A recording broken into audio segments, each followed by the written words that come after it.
Hola, buenos días. Soy José Cuenca y vamos a resolver el siguiente examen. Selectividad química de la Comunidad Valenciana del año 2019. Examen de julio, opción A. Leemos el primer ejercicio. Considere las especies químicas H2CO, CN2, 2 negativo, H2S y PCl3 y responda a las cuestiones siguientes.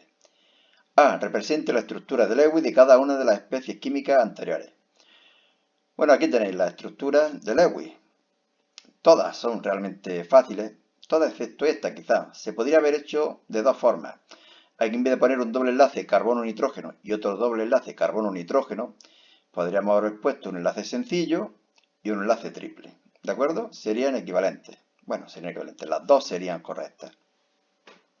Fijaros que hacen falta dos cargas negativas aquí. Porque este nitrógeno, recordad que nitrógeno, la configuración es 1s2, 2s2, 2p3, es decir, 5 electrones en la última capa, y aquí tiene 1, 2 para formar el doble enlace, 3 y 4 este par no enlazante, y 5 y 6 este otro par no enlazante, es decir, tiene 6 electrones, y por lo tanto tiene un electrón más de los que debería. Este nitrógeno igual, y por lo tanto son dos cargas negativas las que se necesitan. Bueno, el resto son fáciles, ¿no? Aquí tenemos una molécula triangular plana. Esta sería lineal. Esta sería angular. Y esta sería piramidal. Lo explico en un momento. Aquí la hibridación del carbono es sp2 y por lo tanto para separar lo máximo posible estos tres enlaces se separan formando un ángulo de 120 grados y por lo tanto geometría triangular plana. Aquí para separarse lo máximo posible este doble enlace de este doble enlace 180 grados y por lo tanto lineal. Pero aquí cuatro pares de electrones, dos no enlazantes y dos enlazantes. Para separar estos cuatro electrones, estos cuatro pares de electrones lo máximo posible, se adopta una geometría tetraédrica, pero de esos cuatro vértices que tendría el tetraedro solamente están ocupados dos. Por lo tanto, la geometría de la molécula es angular. Algo parecido ocurre aquí. Hay cuatro pares de electrones que se separan lo máximo posible adoptando una estructura tetraédrica, pero solamente tres vértices están ocupados por átomos. Por lo tanto, la geometría molecular es piramidal. Bueno, aquí estarían hechos el apartado A y B conjuntamente. Y ahora nos dice que expliquemos justificadamente si las moléculas H2CO, esta de aquí, y PCl3, esta de aquí, es decir, la primera y la última, son polares o apolares.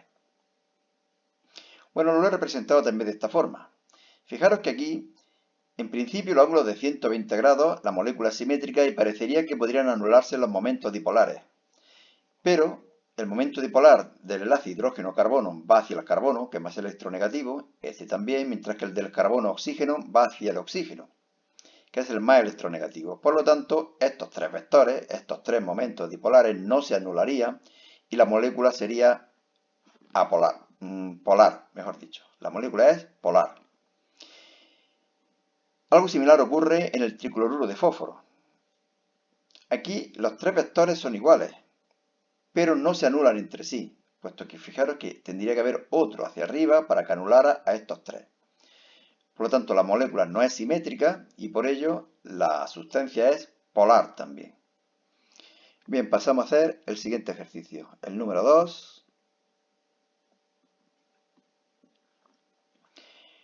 Lo leemos. Al nitruro de silicio, vaya sustancia rara que han puesto, Si3N4, se puede preparar mediante la reducción de sílice SiO2 con carbono en presencia de nitrógeno a una temperatura de 1500 grados centígrados de acuerdo a la reacción siguiente, no ajustada. Esta de aquí. Lo primero que tendremos que hacer, por lo tanto, es ajustarla.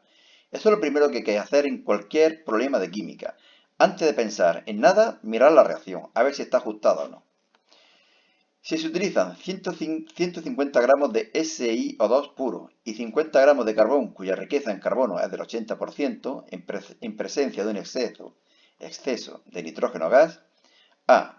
Calcule la cantidad de Si3N4 de nitruro de silicio en gramos que se obtendría mediante la reacción anterior ajustada. Bueno, lo primero es ajustarla. Fijaros que aquí tenemos 3 átomos de silicio, pues aquí tendremos que poner un 3. Y aquí tenemos 4 nitrógenos, pues aquí tendremos que poner un 2. Al poner este 3 ya hay 6 átomos de oxígeno, que compensamos con 6 moléculas de CO. Estos 6 carbonos los compensamos con 6 carbonos aquí. ¿De acuerdo? De esa forma estaría ajustada la reacción. Bueno, este es un problema de química general. Más de primero de bachillerato que de segundo de bachillerato. Nos piden la cantidad que obtenemos de nitruro a partir de las cantidades de óxido de silicio y de carbono. Lo primero que tenemos que hacer es determinar cuál es el reactivo limitante. ¿Qué es lo que hacemos? Calculamos los moles de SiO2. Masa entre masa molecular, 2,50 moles. Y los moles de carbono, 50 gramos, multiplicamos por el porcentaje para saber los gramos de carbono puro y dividimos por el peso atómico, 3,33 moles. ¿Y qué hacemos ahora? Dividimos los moles entre los coeficientes estequiométricos. 2,50 entre 3 y 3,33 entre 6. El número que salga más pequeño es el reactivo limitante. Y fijaros que aquí 3,33 entre 6 es menor que 2,50 entre 3. Por lo tanto, el reactivo limitante es el carbono y es el que utilizaremos a partir de ahora para calcular la cantidad que obtenemos de nitruro de silicio. Moles de nitruro de silicio. Fijaros que aquí hay un 1 y aquí hay un 6. Por lo tanto, los moles de nitruro de silicio que se obtienen serán la sexta parte de los moles que se han utilizado de carbono. 3,33, que son los moles de carbono, dividido por 6. Pongo aquí multiplicado por 1 porque hay que multiplicar por el coeficiente estequiométrico que hay aquí, pero en este caso es 1. Obtenemos los moles de nitruro de silicio, 0,555. Multiplicamos por la masa molecular y obtenemos los gramos, 77,87 gramos obtenidos de nitruro de silicio. En el apartado B nos dice que determinemos las masas, las cantidades de SiO2 y carbono que quedarán tras completarse la reacción.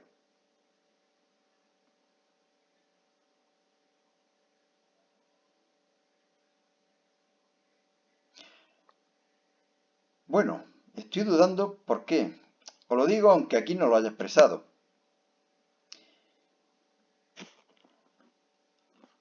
Gramos de carbono puro, quedarán 0. Reactivo limitante, el carbono no queda nada porque reacciona totalmente de carbono. Pero me están preguntando de carbón. Y yo no sé la parte que no es carbono, de qué es en el carbón. No me lo dicen. Y por lo tanto no sé si reacciona de alguna forma con oxígeno o con qué. No tengo ni idea. Por lo tanto, yo creo que se están refiriendo a lo que queda de carbono. Y es lo que he expresado aquí. Realmente quedaría el 20%, quizá el 20% del carbón sin reaccionar. Y tendremos que calcular el 20% de estos 50 gramos, que serían 10 gramos. Es decir, que en principio quedarían 10 gramos de carbón sin reaccionar. Pero no tengo demasiado claro a cuál de las dos cosas se refiere, ¿de acuerdo? Porque además no sabemos esas impurezas del carbón que son. Y por lo tanto podrían haber reaccionado también de alguna forma con el oxígeno o con nitrógeno, en fin, no sé con qué. Bueno, lo dejamos así, aunque ya digo que es posible que la solución correcta sea decir que queda un 20% de carbón sin reaccionar, es decir, 10 gramos. ¿Cuánto quedaría de SiO2 sin reaccionar? Bueno, pues calculamos los moles que reaccionan, que serían los mismos, serían la mitad que los de carbono. Si de carbono han reaccionado 3,33, dividiríamos por 2. O lo que es lo mismo, dividir por 6 y multiplicar por 3. Siempre con estos coeficientes estequiométricos. Calculamos los moles de carbono, los divido por 6 y multiplico por 3. Y me da 1,665. Esos son los moles que han reaccionado de SiO2. ¿Cuánto han quedado sin reaccionar? Pues los 250 que había al principio menos los 1,665. 0,835 moles quedan sin reaccionar de dióxido de silicio. Multiplicamos por la masa molar y obtenemos los gramos, 50,18 gramos. Ya digo que habría que pensar si realmente lo que me están preguntando es de carbón o de carbono. Si es de carbono, 0, si es de carbón, es posible que sean 10 gramos. Vamos a ponerlo aquí. No, pasamos, lo hemos dicho, listo papeles. Vamos a ver el tercer ejercicio. Teniendo en cuenta los potenciales estándar de reducción que se dan como dato al final del enunciado, responda razonadamente si cada uno de los siguientes enunciados es verdadero o falso. Bueno, pues vamos a ir leyendo cada uno de ellos. Una barra de zinc es estable en una disolución acuosa 1 molar de cobre 2 positivo. ¿Cuál sería la posible reacción que se da? Pues el zinc se oxidaría a zinc 2 positivo. Zinc se oxidaría a 2 positivo, mientras que el cobre 2 positivo se reduciría a cobre. ¿Cuáles son los potenciales de estas reacciones, de estas semireacciones? Potencial de reducción del cobre, lo tenemos aquí 0,34, y el potencial de oxidación del zinc más 0,76. Fijaros que aquí vienen los potenciales de reducción, donde está el zinc menos 0,76 de reducción, como es de oxidación 0,76. Sumamos ambos potenciales y me da 0,34 positivo. No, me da 1,10 positivo. ¿Qué significa este signo positivo? Pues que la reacción tiende a producirse. Lo expresamos aquí. El valor positivo indica que la reacción es espontánea. Por lo tanto, el zinc reacciona. Y por ello, el enunciado es falso. Fijaros que dicen que es estable. No es estable. Reacciona el zinc y se transforma en zinc 2 positivo. Apartado B. Al sumergir una barra de hierro en una disolución acuosa 1 molar de cromo 3 positivo, se recubre con cromo metálico. Es decir, que se está dando esta reacción. El cromo 3 positivo capta 3 electrones y se transforma en cromo metálico. Esta es una reacción de reducción y ponemos su potencial de reducción. Por lo tanto, al mismo tiempo, el hierro se tendría que oxidar a hierro 2 positivo y cambiaríamos el signo del potencial de reducción del hierro. En vez de poner menos 0,44, ponemos más 0,44. Sumamos potencial menos 0,30. ¿Esto qué significa? Que la reacción no se produce. Y como me dicen que si se recubre con cromo metálico, es decir, me está diciendo que si se produce la reacción, pues tendremos de nuevo que decir que es falsa la afirmación. Apartado C. El aluminio metálico no reacciona en una disolución acuosa 1 molar de cloruro de hidrógeno. No reacciona. Pues vamos a ver las reacciones cuáles serían. El aluminio se oxida hasta aluminio 3 positivo, le cambio el signo, en vez de menos 1,68 ponemos 1,68. El hidrógeno positivo se reduce a hidrógeno molecular, potencial 0, ya lo sabéis, del hidrógeno. Sumamos 1,68. Valor positivo si se produce la reacción. Como me decía que no reacciona, pues de nuevo es falsa la afirmación. Apartado D. Una disolución acuosa 1 molar de cobre 2 positivo se puede guardar en un recipiente de aluminio. Lo que me están diciendo es que no hay reacción con el aluminio. Pues vamos a ver cuáles serían las posibles reacciones. De nuevo, el cobre se reduce a cobre, pongo el cobre 2 positivo, se reduce a cobre metálico, pongo el potencial que me dan, y el aluminio se oxidaría.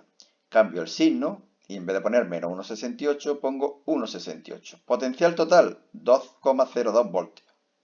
Y por lo tanto, no se puede guardar la disolución de cobre en el recipiente de aluminio. ¿Por qué? Pues porque reaccionan y el cobre 2 se transformaría en cobre. Es decir, las 4 afirmaciones falsas. Seguimos, hacemos el ejercicio número 4.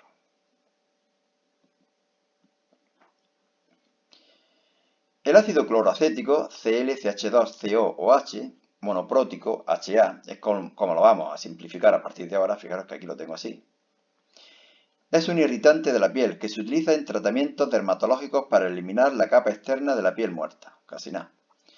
El valor de su constante de acidez, K sub A, es 1,35 por 10 elevado a menos 3. A. Calcule el pH de una disolución de ácido cloroacético de concentración 0,1 molar. Bueno, este sería el equilibrio del ácido, de cualquier ácido monoprótico. El ácido cede un protón al agua, se transforma en A negativo, en el anión correspondiente y en el ion hidronio.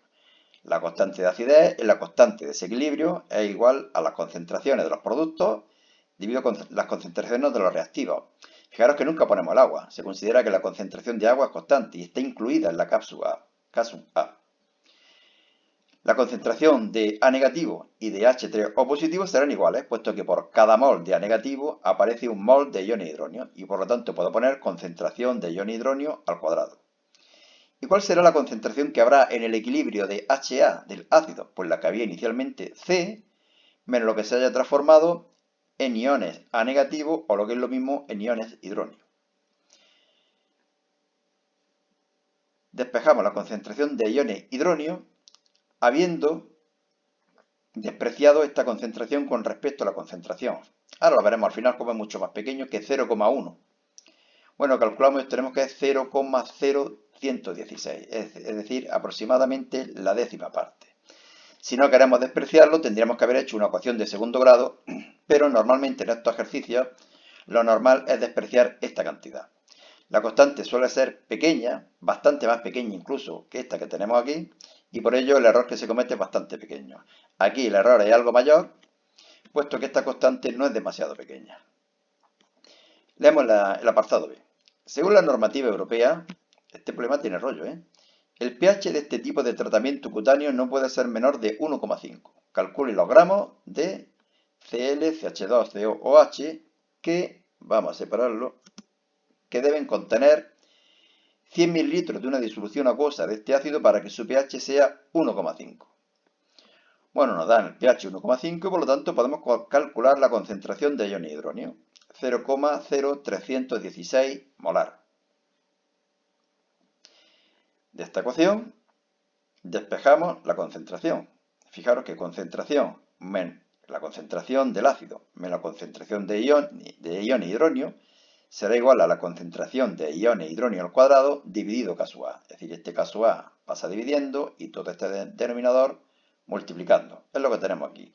Lo conocemos todo, calculamos y obtenemos un valor de 0,77 molar. Calculamos el número de moles, molaridad por volumen, 0,77 por 0,1, puesto que nos han dicho 100 mililitros, y obtenemos que habrá 0,077 moles de ácido. Para calcular los gramos, multiplicamos por la masa molecular, que es 94,5, y obtenemos que hay 7,28 gramos de este ácido para que el pH sea de 1,5. Bien, y vamos a hacer el último ejercicio.